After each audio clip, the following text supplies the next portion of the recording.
Hello everyone, कैसे हैं आप सब। स्वागत है आपका एक नई वीडियो के साथ। आज की हमारे वीडियो के अंदर हम करेंगे school of thoughts of strategic formation, strategic management unit first के मेरे नोट्स। जो हमारी पिछली वीडियो थी उसके अंदर हमने समझा था कि स्ट्रेटेजी का मतलब क्या होता है और स्ट्रेटेजी के अंदर कौन कौन से लेवल होते हैं।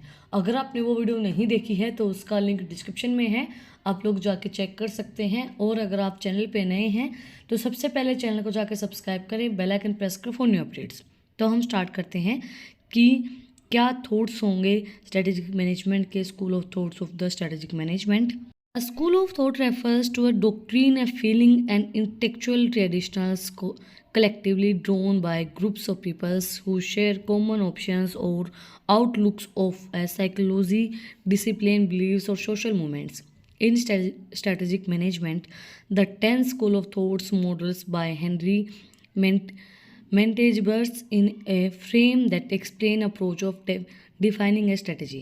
It can be in the form of a design, a plan, positioning, and constraints, cognitive. It can be learning, it can be power centric, it can be cultural centric, it can be environmental centric, or it can also be configured, formative, जिसको हम बोल सकते हैं।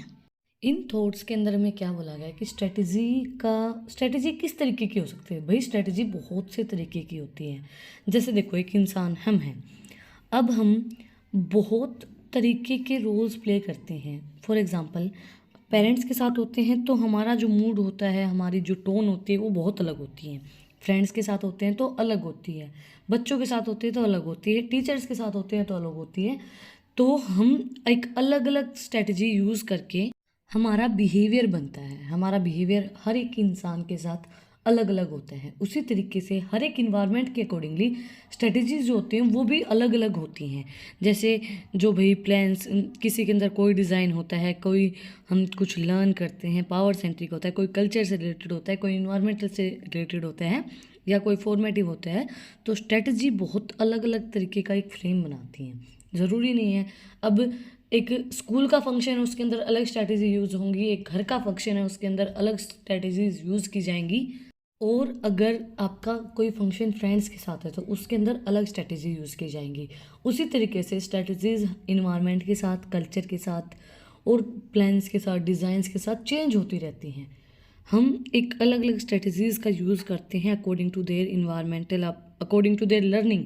हमने क्या चीज़ सीखी है उसके अकॉर्डिंगली भी हमारी स्ट्रेटजी जो है वो चेंज होती रहती हैं। नेक्स्ट, स्ट्रेटजी के अंदर क्या क्या चीज़ें इंक्लूड की जाती हैं, क्या क्या चीज़ें उसके अंदर होती हैं। तो फर्स्ट है the design school. It's responsible for development of strength, weakness, opportunity, threats. Model strength and weakness of a company are mapped along with opportunity and threats. The strategy is a fit between internal capability and external potential. The CEO is a strategic who develops strategy and control educations. देखो, सबसे पहले हमारा दिया गया है design school. Design school के अंदर क्या है, ये रिस्पॉन्सिबल होते हैं strength, weakness, opportunity and threats को डेवलप करने के लिए। इस थॉट के अंदर क्या बोला गया है कि डिज़ाइन स्कूल के अंदर कि इसके अंदर आपकी वीकनेस, आपकी अपॉर्चुनिटी, आपकी स्ट्रेंथ और आपकी थ्रेट, इन सब चीज़ों को डेवलप किया जाता है। कि आपकी स्ट्रेंथ डेवलप की ऐसी स्ट्रेटजीज बनाई जाए, इस तरीके से आपको मोटिवेट किया जाए जिससे आपकी स्ट्रेंथ इंप्रूव हो और आप मतलब एक आपके अंदर मोटिवेशन हो कि आपकी जो वीकनेस आप उनको दूर कर पाओ, आपकी अच्छी अच्छी आपको अपॉर्चुनिटीज़ मिलें और थ्रेट से भी आप बचें।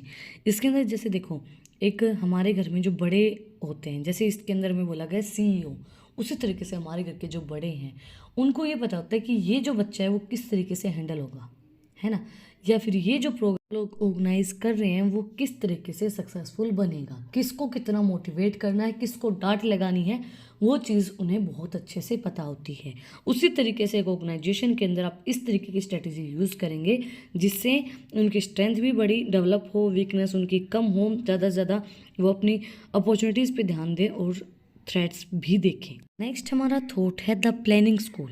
It was its theoretical roots in system theory and cybernetic. The process runs towards planning the entire strategy in a rigorous manner so that the firm globals ahead. A critical view of planning schools critically arise when some things happens out of planning. When plans are made years in advance and change take place either in the industry or in the organization, the process does for a toss. Proper predictions is essential when using the school of thought. हमारा thought है, ये सारा जो thought planning के ऊपर depend होता है कि आप किस तरीके से प्रॉपर वे के अंदर प्लानिंग करें ताकि जो आपकी स्ट्रेटजीज़ हैं वो फेल ना हो। जैसे कि बहुत से लोग अभी ट्रेडिंग कर रहे हैं, तो ट्रेडिंग के अंदर उनकी अपनी अपनी स्ट्रेटजीज़ होती हैं, तो आप इस तरीके की स्ट्रेटजी बनाएं ताकि वो स्ट्रेटजीज़ आपकी फेल ना हो। उसी तरीके से प्लानिंग बहुत ज़्यादा इंपॉर्टेंट है इसके अंदर। आप ऐसे प्लान्स बनाएं और ऐसी स्ट्रेटजी बनाएं जिसके अंदर हमारे पास दो ऑप्शंस हो। जैसे नहीं बोलते कि प्लान ए इम्प्लीमेंट नहीं हो पा रहा है तो हम प्लान बी को इम्प्लीमेंट करें, तो आप लोग उसी तरीके की स्ट्रेटजी बनाओ जिससे मतलब ये हो कि हाँ आप जो प्लानिंग कर रहे हो वो आपकी सक्सेसफुल हो। नेक्स्ट हमारा थॉट है the positioning school. It's central focus in the industrial economy angle with the work of Mitchell posters being particularly important. Competition and competitive positions are analyzed on the basis of economic concept. Companies must choose one out of their unique strategy and cost leadership, differentiations or focus niche market. These schools is strongly influenced by economy. Positioning school के अंदर क्या होता है कि ये focus करते हैं industrial economy के ऊपर कि इंडस्ट्री की इकोनॉमी किस तरीके से चल रही है। अब उसके अकॉर्डिंगली फिर अपनी कंपटीशन को देखते हैं, कंपिटिटिव पोजीशन को देखते हैं, उन सब चीज़ों को एनालाइज करते हैं कि हमारी बेसिक इकोनॉमी क्या है, कैसी हमारी इकोनॉमी चल रही है। उसके थ्रू फिर हम स्ट्रेटजीज़ को बनाते हैं कि हमारी कॉस्ट लीडरशिप होगी, डिफ्रेंशिएट होगी, किस मार्केट के ऊपर हम फोकस करेंगे, निच मार्केट के ऊपर हम फोकस करेंगे। तो ये जो थॉट है वो स्ट्रोंगली हमारा इन्फ्लुएंस्ड होता है इकोनॉमी के ऊपर कि किसकी कैसी इकोनॉमी चल रही है, कितना हमारा कंपटीशन है, कितने हमारे कंपटीशन के अंदर बंदे हैं, उन सब चीज़ों के ऊपर ये डिपेंड होती है। नेक्स्ट स्कूल है हमारा the entrepreneurial schools. In it the environment can influenced and manipulated. Entrepreneurs are capital of bringing innovative products and services to the market developed on the basis of characteristics dynamic quick dissed from existing laws of the market. इसके अंदर क्या बोला गया है, जो environment है वो affect होता है नई नई चीज़ों के डेवलपमेंट से। नई नई चीज़ें इनोवेट हो रही हैं क्योंकि हमारी जो मार्केट होती है वो डायनेमिक होती है। डायनेमिक का मतलब क्या होता है, गतिशील होती है, मतलब हमारी मार्केट चेंज होती रहती है। तो नई नई इनोवेटिव तरीके से हमारी मार्केट चलती है और उसके अकॉर्डिंगली फिर हम अपने लॉज और स्ट्रेटजीज़ को बनाएंगे कि भाई मार्केट चेंज हो रही है, मार्केट अभी इस ट्रेंड में चल रही है, तो उस टाइम का ही उस तरीके का ही हम कोई स्ट्रेटजी बनाएं, उस तरीके की हम प्लानिंग करें ताकि हम जो भी प्रोडक्ट लेके आ रहे हैं, जो भी कुछ कर रहे हैं वो हमारा चले। नेक्स्ट है हमारा the cognitive school. The cognitive has psychology as its root discipline. It considers the environment to be demanding and और difficult to comprehend. In its, the organization depends a lot on mental maps for making strategy. In particular, strategy is not so much planned, but rather incremental and emerging. देखो cognitive जो हमारी psychology के ऊपर depend करती है। इस school के अंदर क्या बोला गया है, जो हमारी साइकोलॉजी है वो किस तरीके से काम करती है, क्या डिफ़िकल्टीज़ होती हैं, क्या चीज़ें होती हैं, मेंटली जो चीज़ें होती हैं ना उनके ऊपर डिपेंड करती है, मेंटल मैप्स के ऊपर। उसके अकॉर्डिंगली फिर हम अपनी स्ट्रेटजीज़ को बनाते हैं। एक पर्टिकुलर स्ट्रेटजी जो है वो ज़्यादा प्लान नहीं होती है बट वो मेंटली ऐसे काम करती है कि जैसे देखो कई चीज़ें ऐसी होती हैं जो मेंटली एक इंसान को अफेक्ट कर जाती हैं, तो उस तरीके की स्ट्रेटजी बनाए जो एक इंसान को मेंटली अफेक्ट करे, मेंटल मैप्स को अफेक्ट करे और आपका जो प्रोडक्ट्स है वो रन करे। नेक्स्ट है the learning school. Psychology is the root. The human mind is complex and predictable. The nature of business environment coupled with a dentalized distribution of knowledge makes distribution of information complex. It has been observed that organizations which follow the learning school model make strategy looking at the past. देखो learning school मतलब psychology को समझो।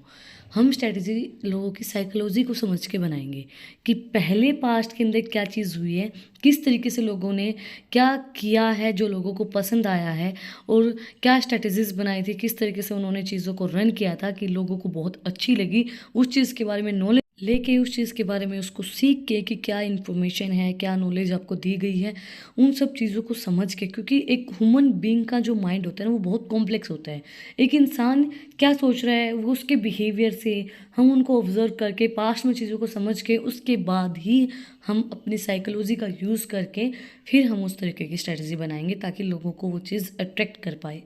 Next है the power school. People in power schools, the shores, the power center can be customers, suppliers, workers, unions or leaders. The power school is very political at a time the critical that a power negotiative forms alliance and the work for it. इसके अंदर बोला गया है कि हम power को देखेंगे कि पावर किस किस के हाथ में है, सप्लायर के हाथ में, कस्टमर के हाथ में, वर्कर के हाथ में, यूनियंस के हाथ में।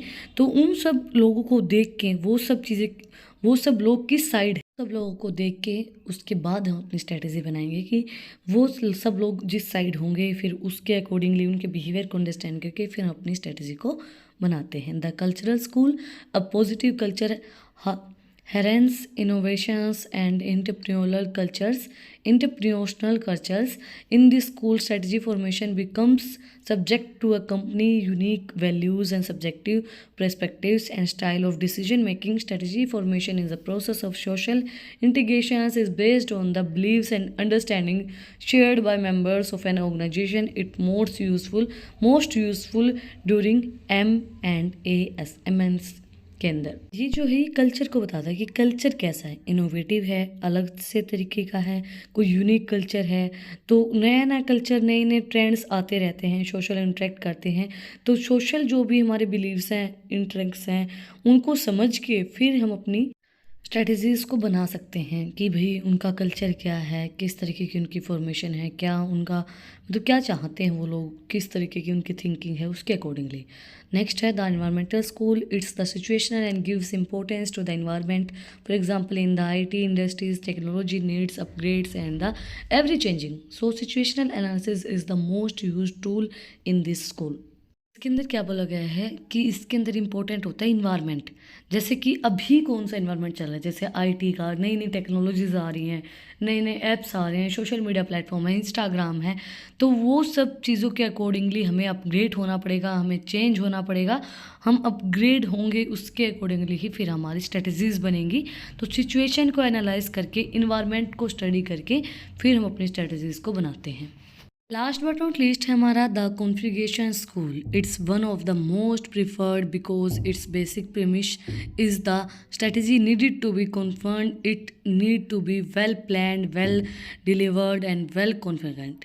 The critical view of configurant school, the organization's stable business needs to be that disrupted, and the organization has to be confident so that it's reach the success at its aims at. देखो इसके अंदर most preferred जो है वो यही strategy use की जाती है, जिसके अंदर क्या होता है, इसके अंदर वेल प्लान्ड हमारी सारी चीज़ें होती हैं, वेल डिलीवर्ड होती हैं और वेल कॉन्फिगरेंट होती हैं। सारी चीज़ें वेल प्लान्ड होती हैं और उसी तरीके से फिर वो डिलीवर की जाती हैं, उस तरीके से वो यूज़ की जाती हैं।